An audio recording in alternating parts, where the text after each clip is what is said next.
Hello बच्चों, Hindi medium class 7th। आज हम लोग सिविक्स का लेसन 1 पढ़ेंगे, लोकतंत्र का संस्थागत प्रतिनिधि। ये सिविक्स आप लोग को हिस्ट्री की कॉपी में पीछे लिखना है। अब देखिए, आधुनिक युग लोकतंत्र का युग है। अधिकांश देशों में लोकतांत्रिक सरकारें हैं। जनता अपने प्रतिनिधियों का चुनाव एक निश्चित समय के लिए करती है। ये प्रतिनिधि लोगों की इच्छा के अनुरूप सरकार चलाते हैं।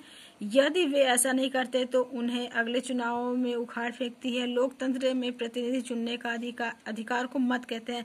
मत यानी हम लोग जो चुनाव में किसी भी व्यक्ति को मतदान देते हैं उसको मत कहते हैं। इसमें पहला है, देखिए, सार्वभौमिक मताधिकार।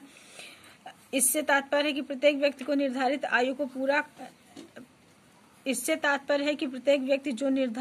पूरा कर चुका है उसे मतदाता के रूप में पंजीकृत करने का अधिकार है।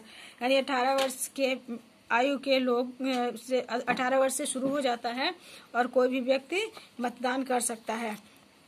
चुनाव, यह नारा चुनाव नहीं तो लोकतंत्र नहीं चुनाव के महत्व को उजागर करता है। चुनाव के माध्यम से ही लोग अपने प्रतिनिधि को चुनते हैं, यानी जो हम लोग मत देते हैं उसी के द्वारा चुनाव होता है।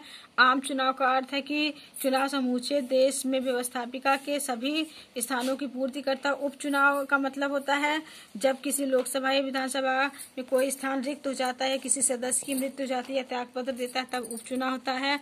इसके बाद देखिए, मतदान केंद्र व कमरा जहां मतदाता लोग मतदान करने जाते हैं। चुनाव क्षेत्र का अर्थ है चुनाव संपन्न कराने के उद्देश्य से देश को चुनाव क्षेत्र में बांटा जाता है।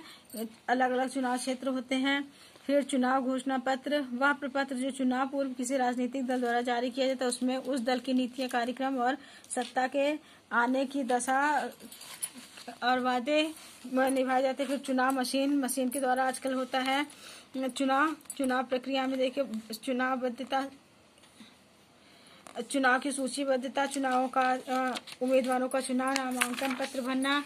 फिर है चुनाव चिन्ह का बंटवारा, चुनाव अभियान, मतगणना, मतदान। फिर राजनीतिक दल, ये राजनीतिक दल भी अलग अलग होते हैं। हमारे देश में भी अनेक तरह के राजनीतिक दल हैं। अब देखिए, गठबंधन सरकार कहते हैं जब 2 या 2 से अधिक दल मिलकर संसद में बहुमत स्थापित करते हैं तो उसको गठबंधन सरकार कहा जाता है। इसके बाद देखिए, पारिभाषिक शब्द हैं। प्रश्नोत्तर आप लोग विद्यालय से लीजिए।